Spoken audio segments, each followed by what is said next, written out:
রহমতুল্লাহি ওয়া বারাকাতুহু। সুধী দর্শক, আমরা এমন একটা মাসে আছি যে মাসে বাংলাদেশে ৩০ লক্ষ মানুষ শহীদ হয়েছে, ২ লক্ষ মা বোনের ইজ্জত নিছে এই পাকিস্তানি বাহিনী। আমাদের বাংলাদেশি অনেক ধর্মান্ধ দালালরা, আমাদের বাংলাদেশি অনেক মির্জাফররা ১৯৭১ সালের এই মার্চ মাসে আমাদের বড় ধরনের ক্ষতি করেছে। আমাদের দেশের মা বোনদেরকে পাকিস্তানি হানাদার বাহিনীর কাছে তুলে দিছে। এটা সেই মাস যে মাসে ৩০ লক্ষ বাঙালি শহীদ হয়েছে। এটা সেই মাস যে মাসে এই দেশের স্বাধীনতার সূর্যকে অস্তমিত যাওয়ার জন্য এদেশের অনেক দালাল, এদেশের অনেক রাজাকার, তারা ১৯৭১ সালে কাজ করেছে পাকিস্তানি হানাদারদের পক্ষে। এটা সেই মাস। এই অগ্নিধরা মাসের ৭ই মার্চ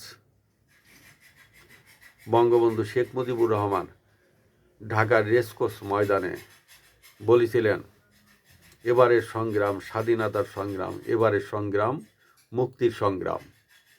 এবং এই মাসে তিনি স্বাধীনতার ডাক দিয়েছিলেন, পাকিস্তান থেকে আমাদের আলাদা হয়ে যাওয়ার জন্য আহ্বান করেছিলেন।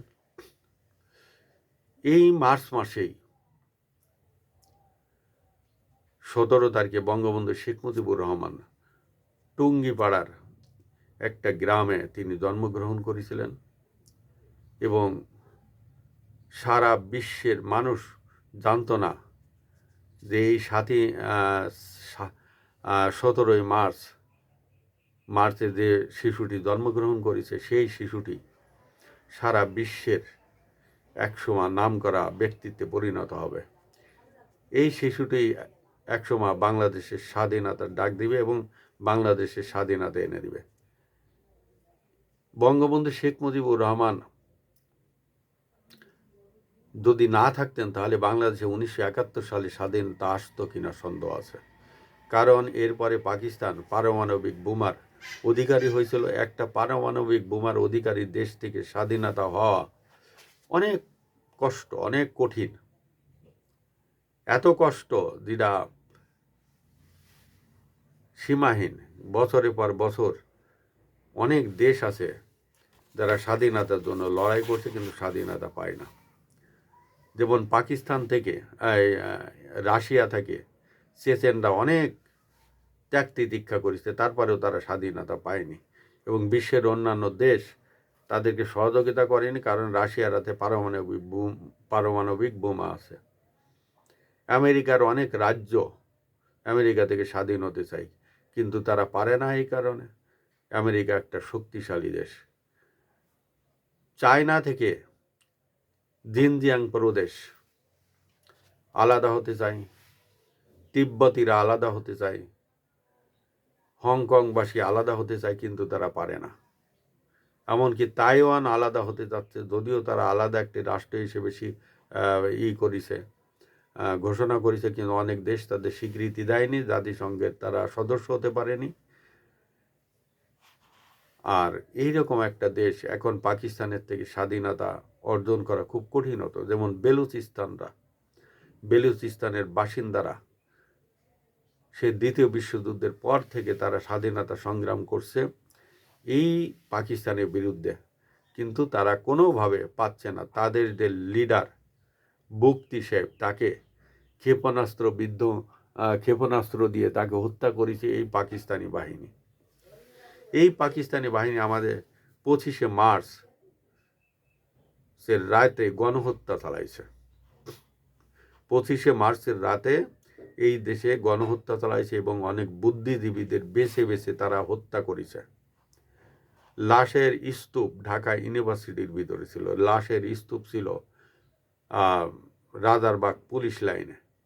এই বাংলাদেশের পুলিশরা সর্বপ্রথম, বাংলাদেশ পুলিশ এই পাকিস্তানি বাহিনীর বিরুদ্ধে অস্ত্র হাতে তুলে নিয়েছিল এবং তারা অসংখ্য পুলিশ শহীদ হয়েছিল।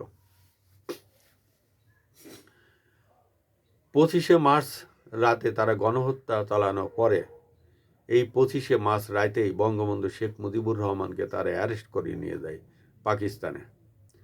আর বঙ্গবন্ধু তখন স্বাধীনতার ডাক দেন এবং সেই স্বাধীনতা ঘোষণাপত্র পাঠ করেছিল সাবেক সেনাপ্রধান মেজর জেনারেল জিয়াউর রহমান।